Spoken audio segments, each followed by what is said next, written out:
കോൽക്കളി മത്സരം കഴിയാൻ രാത്രി ഏറെ വൈകിയിരുന്നു. പക്ഷേ ആവേശമൊട്ടും കുറഞ്ഞില്ല കേട്ടോ. കാണാം.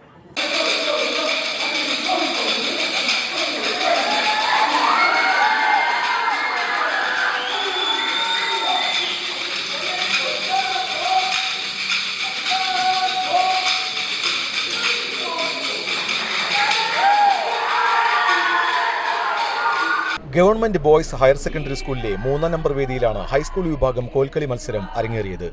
വൈകിട്ട് 4:30 കോൽക്കളി മത്സരത്തിന് സമയം തീരുമാനിച്ചിരുന്നത്. എന്നാൽ ഈ വേദിയിലെ മറ്റു മത്സരങ്ങൾ പൂർത്തിയാകാൻ വൈകിയതിനാൽ വെള്ളിയാഴ്ച പുലർച്ചെ 1 മണിയോടെയാണ് കോൽക്കളി ആരംഭിച്ചത്. എന്നാൽ പ്രതികൂല സമയമായിട്ടും മത്സരാർത്ഥികളുടെയും കാണികളുടെയും ആവേശത്തിന് ഒട്ടും കുറവ് വന്നില്ല. പിഴയ്ക്കാത്ത ചൂടുകളും തെറ്റാത്ത കോലടികളും മത്സരിച്ച ടീമുകളുടെയും മികവ് എടുത്തുകാട്ടി.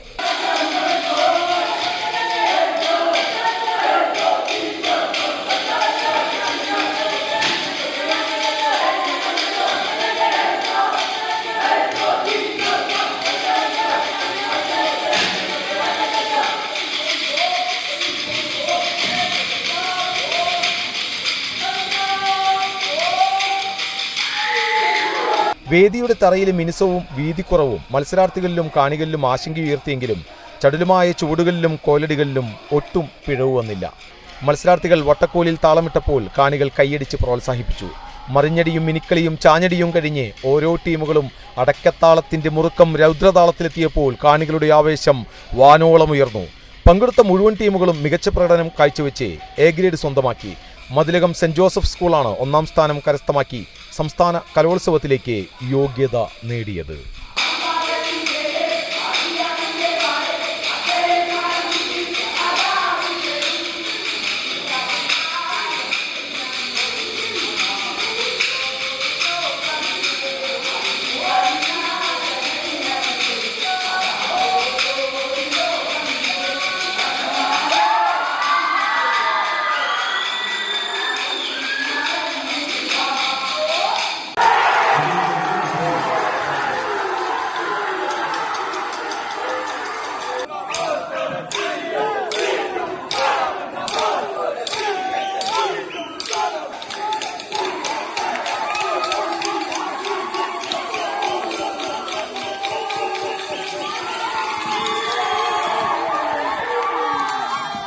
കോൽക്കളി അതൊരു ആവേശമാണ്.